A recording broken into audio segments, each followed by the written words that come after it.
ibang araw, everyday may activity. Everyday ang mga tao may napupuntahan sa Tabacalera, nakakakain sila, nakakarinig sila ng banda everyday. Naibalik natin ng street dance, ang drum and lyre, bumalik, no? Natuto yung ating mga kabataan. Na-invite na tayo sa iba pang mga festivities at festivals na mag-compete because of starting 2022 na Paburulon Afi ng Tuguegarao City, napansin na tayo ng Manila, napansin tayo sa Iloilo. We have been invited everywhere, no, sa illumination. And kung hindi lang nagkagerap, nag-represent na ang Tuguegarao City again sa Manila na isang festival, no. So, I think we were invited sa Kalibo ba? Aliwan, we were invited, no. So, ako, I would rather, kung ang pagbabasehan ko lang at sasabihin, nagkaroon ng apoy at ganitong ilang libong bata ang sumali, sa 9 years na naging mayor ang ibang administrasyon, iisang event lang ang may pagmamalaki mo sa akin na nagkaroon ka ng ilang libong tao. Versus my 4 years as mayor, I'm very proud to say that alam ko yung serbisyong nakikita, nadarama at maasahan, alam na nung tao. Kasi if you notice, pati Christmas village natin, hindi nyo ba nahalata? Ngayong walang Miss Tuguegarao, ngayong walang motocross, hinahanap na ng tao. Wala naman naghanap dun sa apoy. Ang hinahanap sa atin, Miss Tuguegarao, motocross, Tabacalera, concert. Doon mo makita saan masaya ang tao. Doon sa mga events na hinahanap-hanap na nila. Ibig sabihin, naramdaman, nagustuhan, nasiyahan. No? So, that will be my basis. Whether to say mas maganda yung noon o mas maganda yung ngayon. Kung ano yung hinahanap ng mga tao.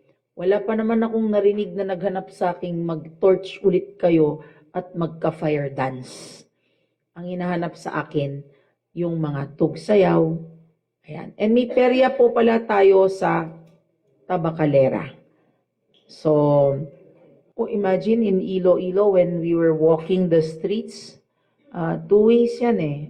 People got to know kung nasaan ang Tuguegarao City and naging source of pride sa atin yon, di ba? Those who wanted to come from Iloilo all the way to Tuguegarao, pumunta sila dito kasi parang they realize, may Tuguegarao pala sa norte. Second naman, ang gain naman natin doon, we learned a lot from the festivities of Iloilo, which is world-class and renowned. The best policies nila, no? Na ginagawa sa Dinagyang ba? Illumination and Dinagyang. Yes. Dinagyang Festival, no? So, there were a lot of ideas that we were able to get on how they celebrate their festivities. So, it's a goal for us to be able to, if not fully be able to pantayan man lang, no? Hindi natin mapantayan pa kasi grabe yung kanila talaga. But it's something that we are looking forward to for us to be able to improve further yung ating Paburulon Afi Festival. So, 2 ways. We got to show people from the southern part of the Philippines na may Tuguegarao City sa norte. And we got to showcase our dance, our music, our culture, our beliefs, our traditions. And nalaman na nila na merong Tuguegarao. Ayun, tapos tayo, may na-imbibe, may natutunan din tayo doon. Na-cancel lang po yung Aliwan dahil sa mga giyera. But we were invited sa Aliwan Festival to compete already. So that gained us recognition. So nakikinita po natin na ang Paburulon Afi Festival po pwede nang maihanay sa mga kilala, mga malalaking mga festival sa... Hoping na tuloy-tuloy lang. No? We continue getting bigger, making it more fun. Kasi isa yan sa turismo natin. We also generate income for the locals na sinasabi. Kasi pag pumunta kami sa Iloilo, makita nyo, ang daming pumupunta. Siyempre, mga hotel, puno. Mga kainan, puno. No? It's the same way with Tuguegarao. If we're able to successfully invite more, showcase our talents na masaya dito, nangyayari sa atin, di ba? Pagka, nakita nyo naman, pag opening, grabe ang dagsa ng tao. Nakita nyo naman, even pagka during Christmas season, ang Christmas village natin, noong December, medyo natakot tayo. Akala natin magkakastampede sa grabing daming tao.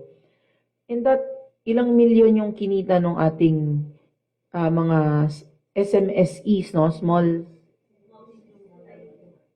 medium enterprises natin, kumita talaga.